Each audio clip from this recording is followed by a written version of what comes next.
meie raamat Retseptisahtel käsitöökapis, nagu pealkirigi ütleb, siis me oleme lisaks retseptidele kogunud sahtlisse ka erinevaid käsitööideid ja just taaskasutusele suunatud käsitööideid. Taaskasutus on tänapäeval üpris popp teema.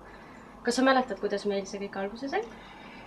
Meil sai see alguse ühistest käsitööõhtutest, et võtsime mõned tööpäevaõhtud vabaks, tegime niisugust head ja paremat toitu ja siis tegime nikerdasime prosse ja ehteid ja igasugu selliseid asju, mis paari tunniga valmisid.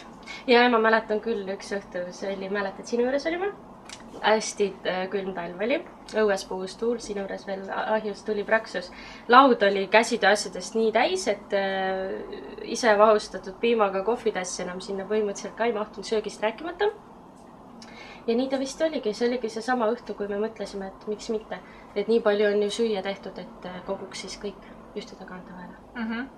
Ja siis oligi niimoodi, et see oli umbes talvine aeg ja siis hakkas see mõte meil edasi arenema ja kevadeks hakkaski niimoodi, et me hakkasimegi raamatu tegemisega pihta. Et see raamat hõlmab ka 4 aasta aega täiesti.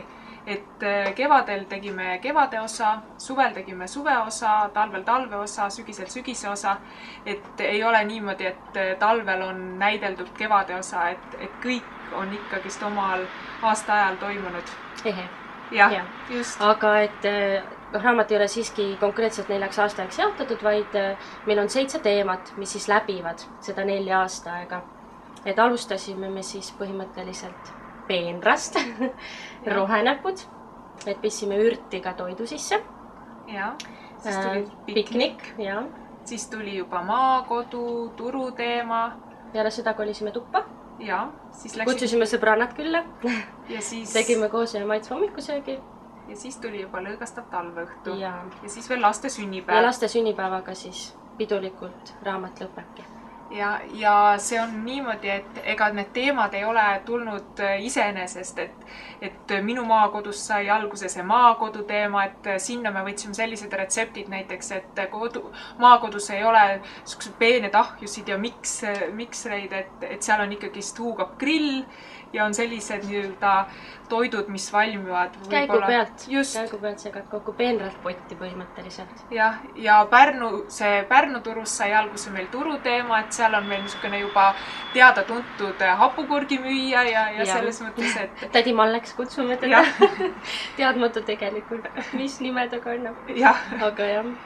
Et kõik teemad said millestki alguse. Kõik 7 teemat on põhimõtteliselt meie lemmikteemad otse meie elust.